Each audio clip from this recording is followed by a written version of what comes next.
Dito na naman po kami sa bundok. Ayan, kainan na naman po kami. Dito na po kami mag-aalmusal. Ayan. Oh, di ba? Masaya po kami sama-sama dito sa bundok. Kain na po tayo. Ang aming ulam ay galunggong na sinabaw na may kamatis at okra. Ayan, yan lang po ang gulay namin dahil kami po ay nagmamadali na. Ayan. Ayan. Ayan si Ice. Tumabaan na. Ayan. Nung kami namuti ng Lasunis, ang payat-payat. Ayan, dubli na ang laki. Ayan guys, kain na tayo. Masaya po pa talaga pagka nasa bukid at sumasama sa hanap buhay. Ayan po ang aming mga nakalakal. Ayan, maghuhukay pa rin po kami ng gabi. Kain na po tayo. Ayan. Bakit hindi kayo nakain? Uy, tutoy, kain na kayo. Kain kayo. Akin na isang kutsara, anak. Ay, gusto ko ito, okra. Kain po tayo. Ha? Ay, gusto mo rin ang okra? Anak, kayo naman isang okra si Utoy. Baba.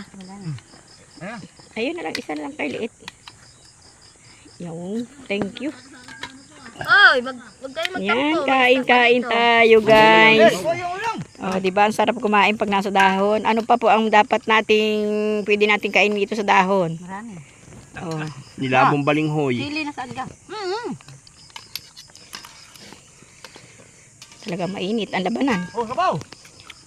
Saka natin, lagyan natin. Ang init tayo. Ayos yung kwan, Lara.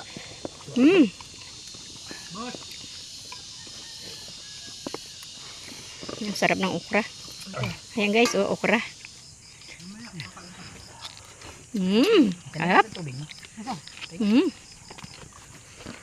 Ayaw mo na, ma'am.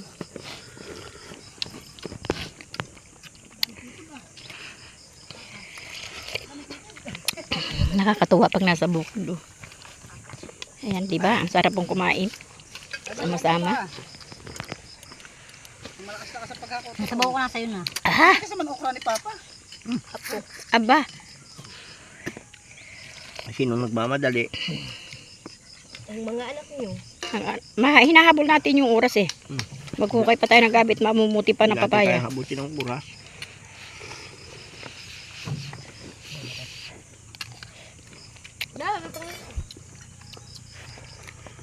Pulo na eh.